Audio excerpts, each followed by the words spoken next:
বন্যায় ডুবে গেছে অন্ততপক্ষে 12টি জেলা। যদিও সেই অসহায় মানুষদের পাশে সকলেই কম বেশি দিয়ে সহযোগিতা করেছে, তাদের পাশে সকলেই দাঁড়িয়েছে। কিন্তু যাদের টারি টারি টাকা বাড়ি গাড়ির কোনোই শেষ ছিল না, আজ তারাও পথের ভিখারি। পরিস্থিতির শিকারে এমন হলো যে একটু খাবারের জন্য লাইন ধরে ঘন্টার পর ঘন্টা দাঁড়িয়ে আছে। বন্যায় দান করেছে বিভিন্ন দল, কম বেশি সকল পেশার মানুষই দান করেছে। কিন্তু বন্যায় যে যা কিছু দান করেছে তাদের এমন সব কিছু গণমাধ্যমে প্রচার হলেও হুজুররা যা দান করেছে তাদের এই সমস্ত কিছু গণমাধ্যমে প্রচার হয়নি।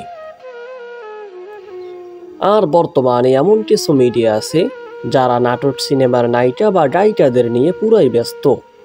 তারা কোথায় কী করে, কোথায় ভালো কাজ করে, কোথায় খারাপ কাজ করে, সেই নিউজটা সম্পূর্ণভাবে তুলে ধরে।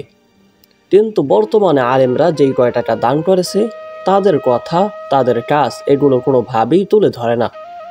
এই গণমাধ্যমগুলো এমন হয়েছে যে তারা সমস্ত বাজে কাজগুলো তুলে ধরে, কিন্তু ভালো কাজের দিকে তারা মোটেও নেই। তবে এখানে প্রশ্ন আছে, হুজুররা কি কোনো জায়গায় দান করে না? হুজুররা কি বন্যায় দান করে না? বা কোনো অসহায় মানুষের পাশে কি হুজুররা দাঁড়ায় না? যদি না দাঁড়াতো তাহলে হয়তো এটা বলা যেত। কিন্তু আমরা দেখতে পেয়েছি এই বন্যার ভিতরে যারা দান করেছে তাদের ভিতরে অধিকাংশ মানুষই হলো হুজুর। বড় বড় একজন আলেম তারা নিজের গা থেকে বিভিন্ন টাকা দান করেছে।